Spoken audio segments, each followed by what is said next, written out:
mesmo que alguém não seja um cristão. Você está na sua vizinhança. Eu falo de vizinhança porque eu oro pela minha. Não sei se você ora pela sua.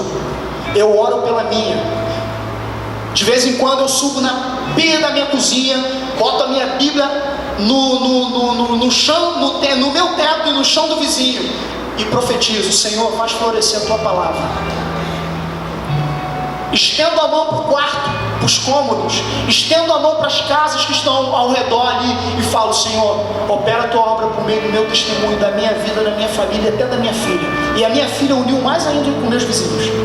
Minha filha chegou, ela uniu mais a gente com os nossos vizinhos.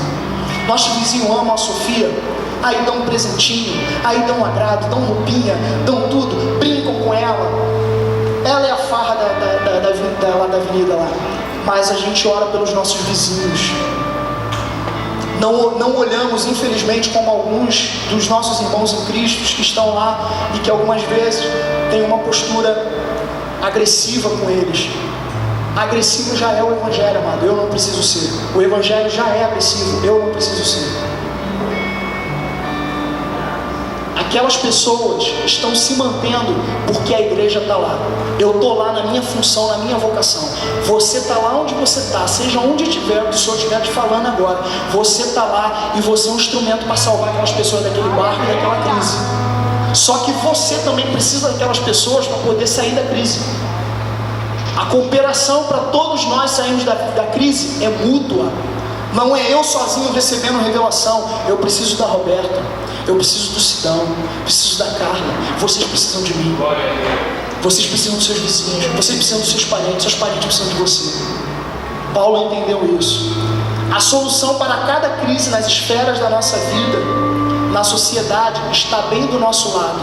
Nosso tema de hoje é: o milagre está ao lado.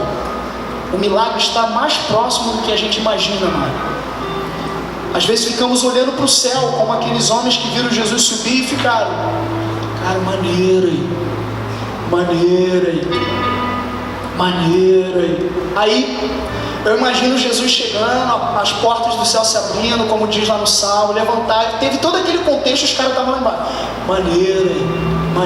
As portas do céu se abriram, os anjos, aí recebendo Jesus na glória, uma festa. Aí daqui a pouco aí um anjo chegou. Deus, olha lá. O que os caras estão fazendo aí parado olhando para cá? Aí precisou descer o anjo para: vai embora. Esse Jesus que subiu vai descer, fica tranquilo lá, segue, vai embora. Tem hora que a gente fica assim, amado, aguardando. Vem Deus. E o milagre está pertinho da gente. E eu quero falar para a gente encerrar sobre 4 bizus de Paulo. Galera que faz concurso aí, bizu do apóstolo Paulo para a gente hoje. Bizu do apóstolo Paulo. 4. São 4? São 4, amado. Glória a Deus, estou terminando. Ó, milagre, estou terminando. Ora por mim aí. Aí, pastor, estou terminando. Primeiro, estava cumprindo a sua vocação. Obedeceu o seu chamado. Não tem nada pior do que termos sucesso em algo que Deus não aprova, amado. Não tem nada pior do que termos sucesso em algo que Deus não aprova. Qual é a nossa vocação? O que Deus me chamou para fazer? Quando perdemos a voz de Deus, perdemos a nossa identidade. O homem perdeu a sua identidade no jardim do Éden. Quando ele ouviu a voz da serpente, ele parou de ouvir Deus e toda sorte de desgraça entrou no coração deles e no nosso por causa de Adão e de Eva. Quando o homem perde a voz de Deus, ele perde tudo.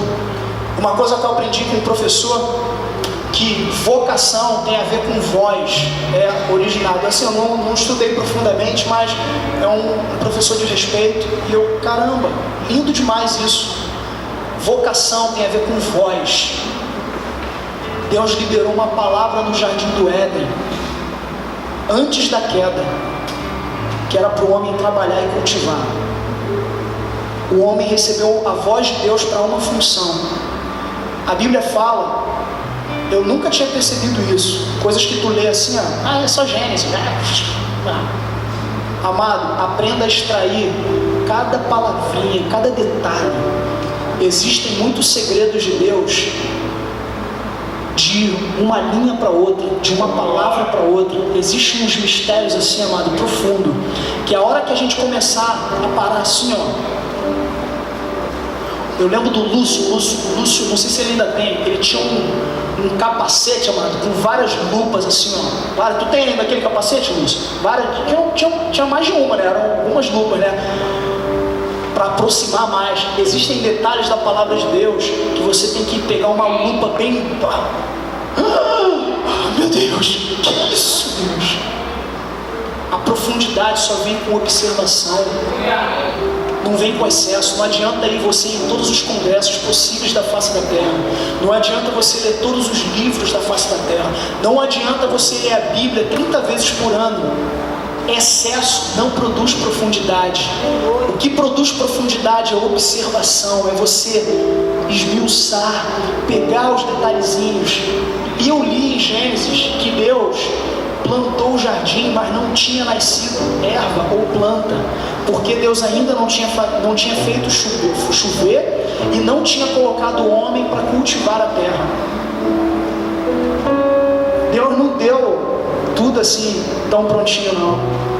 Precisou do homem trabalhar, botar a mão na massa, cultivar. E quando o homem caiu, ele perdeu a voz de Deus e ele passou a andar procurando coisas que não era para ele procurar.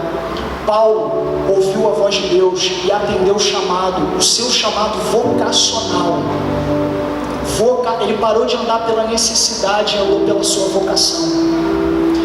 Se ele fosse andar pela necessidade, todos os profetas que falaram com ele teria desistido do plano de ir para Roma, de passar por Jerusalém. Mas ele tinha uma voz ecoando dele, falando: vai, eu quero que tu vá à casa de César, eu quero que tu fale para aqueles homens lá, vá, tu não vai morrer, ninguém vai morrer, eu vou te salvar das crises. Aleluia. Primeiro, Paulo estava cumprindo sua vocação. Primeiro bizu, amado, para sair da crise. Cumpra sua vocação e para de andar pela necessidade. Segundo, Paulo tinha uma palavra de Deus para aquela crise. Cada momento da nossa vida, amado, é um momento. É poético isso, né? Cada momento da nossa vida é um momento, mas é verdade. Às vezes a gente quer pegar toda a nossa vida e colocar tudo como se fosse uma coisa só. Não é, são ciclos. A vida tem ciclos e nós precisamos de uma palavra de Deus para cada ciclo da nossa vida. Eu estou desenvolvendo um hábito, eu não tinha. Quando eu comecei a entender o mandato cultural, o chamado de Deus, vocação, eu comecei a orar: Senhor, qual é o meu trabalho hoje? O que eu tenho que cultivar? Senhor, qual é o meu trabalho? Qual é a tua palavra para esse momento aqui da minha vida? Como é que eu vou arar a terra hoje? Qual é a palavra? Qual é a instrução? E diariamente eu estou mergulhando, vasculhando: Senhor, qual é a tua palavra para hoje? O que eu faço? O que eu faço? Paulo tinha uma palavra de Deus para aquela crise. Ele não só tinha crise, não só tinha achismo. Olha, eu acho que...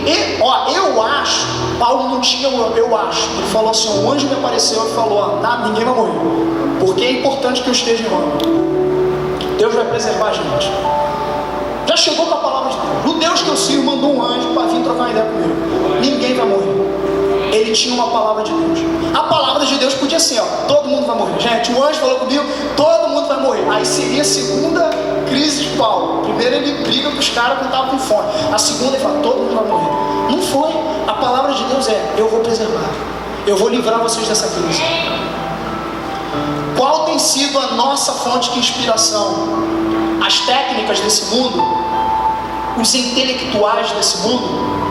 Temos ouvido a palavra de Deus? Em que nós temos pautado a nossa vida para poder conquistar qualquer coisa? Somente no que os sábios dessa terra estão falando? A Bíblia fala, e pela boca do apóstolo Paulo, que Deus pegou a sabedoria desses homens aí tudinho e confundiu elas. A gente pode, não estou falando que tu não tem que ler, não estou falando que tu não tem que estudar, que tu não tem que aprender técnicas para alguma área, para alguma coisa na sua vida. Não estou falando disso, mas eu estou falando que o centro da nossa vida é a palavra de Deus e não as técnicas dos homens.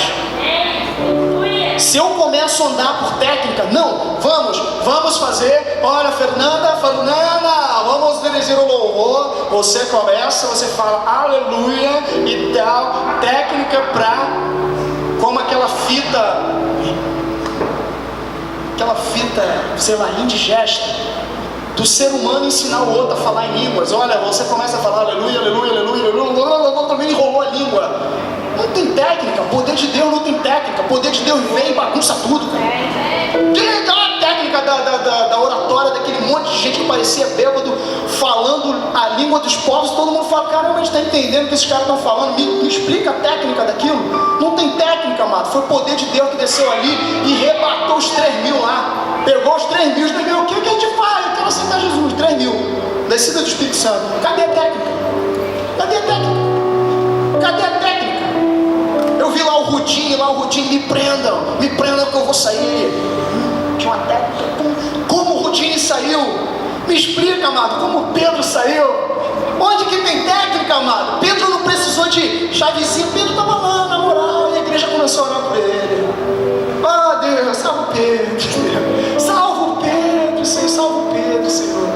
Veio um anjo, o Pedro atortava mesmo, bota a roupa aí, cara, mete o pé, foi, caramba, depois, lá, depois já andando, já correndo na rua, ele, Deus, o que aconteceu?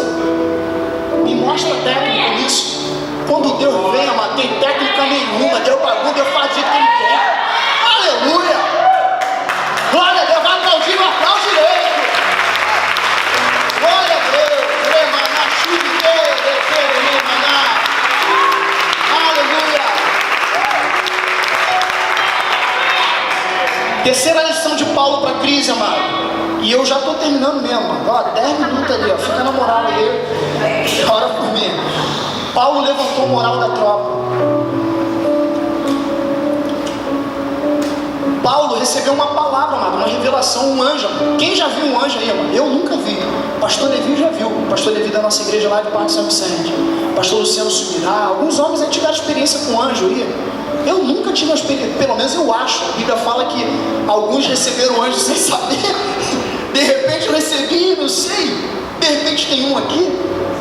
Aleluia, tem anjo nesse lugar. Mas Paulo recebeu uma palavra de um anjo, um sobrenatural, amado. Não é algo comum, não. Foi algo, apareceu um anjo para ele e trouxe uma palavra de Deus, uma mensagem de Deus. Mas Paulo não só confiou no sobrenatural, ele precisou observar algumas coisas. E foi aqui que eu falei.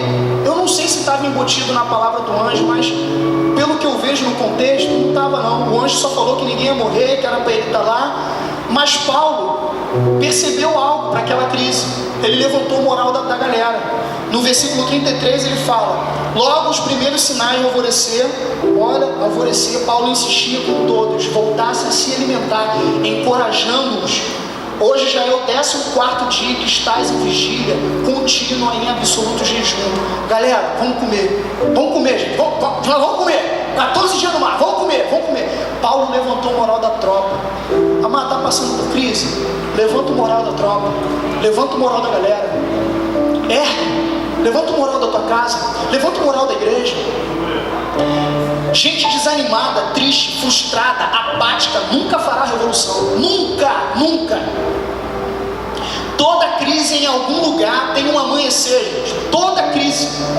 Você pode ver, amado, no meio daquela guerra lá, infelizmente, amado, aquela maldade que tem origem no pecado e na fomentação do Satanás fedorento. Morrendo gente, tu vê destruição, destroços. No meio daquilo tudo, amado, você vai ver uma planta nascer. Aquilo ali é um sinal de glória de Deus. Eu consigo entender, por mais que seja duro a crise, o dia mau, mas toda crise tem uma pontinha de alvorecer, como tinha aqui, ó. Levanta, você vai ver o alvorecer. Levanta o moral da galera. Para de andar frustrado, apático, triste. Dia, céu, a vida é muito difícil, é muita luta. Jesus morreu na cruz do Calvário e ressuscitou. Amado, essa é a maior vitória da nossa vida. A maior. Falar mal da crise, das pessoas da crise, do local da crise, não produz mudança, só mais terror, desânimo e desleixo. Enquanto a gente ficar, tá mal, ó, tá difícil, a sua igreja, o Brasil, a minha casa, os meus vizinhos, o meu país, meu município, enquanto a gente fica só levantando o pior, o ruim, não é que a gente vai fazer vista grossa pro ruim, mas enquanto a gente fica valorizando o mal, o pior, a gente vai fazer tudo com desleixo. Já viu gente que trabalha assim? Não pagou? Paga essa miséria de salário? Vou fazer o que é meu aqui? Papapá. Tem que fazer o que foi combinado. Você quando aceitou lá, tu não ouviu quais eram as condições? Não ouviu? Normalmente entrevista de emprego é assim. E mesmo que não seja, a Bíblia fala que a gente tem que ser submisso aos nossos senhores, bons e maus, fazendo como se estivesse fazendo para Jesus. Aí a pessoa fica na empresa fazendo tudo de cabelete. Essa porcaria aí destrói o patrimônio da empresa. Essa porcaria destrói o patrimônio público. Essa porcaria, tá porcaria. Pá. Ai, mediocridade. Gente que não levanta o moral da tropa. Gente que só fica olhando a crise pela crise e se bastando naquela. É como se fosse um porco, amado. Um porco no meio da. A gente às vezes fica assim. O Brasil é nosso, a terra é nossa. Para de amaldiçoar o chão que ainda te mantém de pé.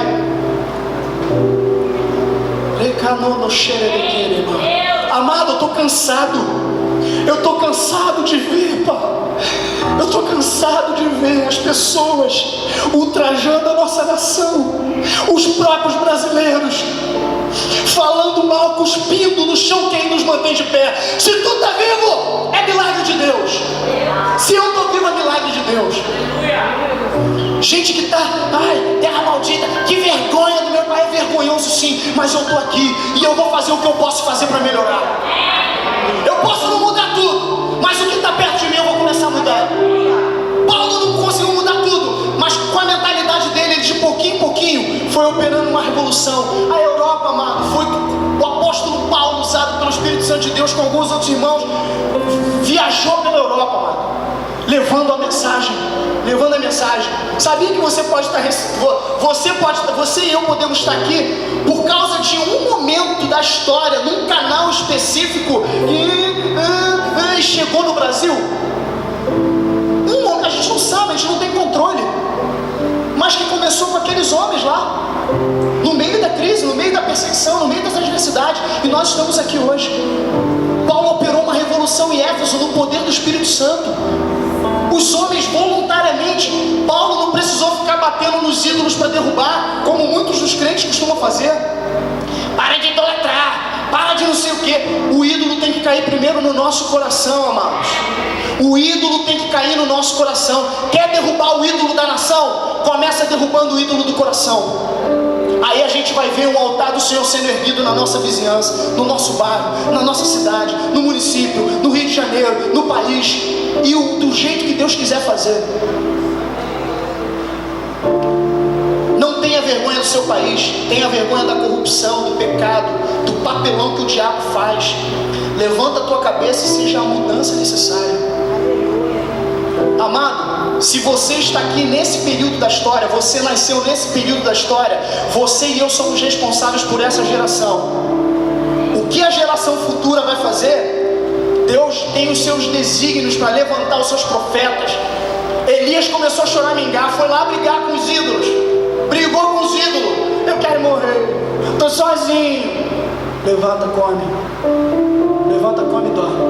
Levanta, come e dorme. Levanta, come e dorme. Meu filho, eu preservei alguns que não são dobrados a Baal. Deus sempre tem os seus remanescentes. Deus sempre tem gente. Se nós estamos nessa geração, nesse tempo da história, você nasceu por um propósito de Deus nesse tempo. E nós temos que cuidar desse tempo, dessa crise. José foi levantado num tempo específico para cuidar daquela crise. O povo ter ficado lá 400 anos, aí é outra coisa. Ele era responsável de cuidar daquela família naquele momento da história. Deus preparou aquele momento para ele. Ele entendeu isso e fluiu. Se nós entendermos o nosso propósito, o nosso momento, a voz do Senhor na história, nós vamos fluir.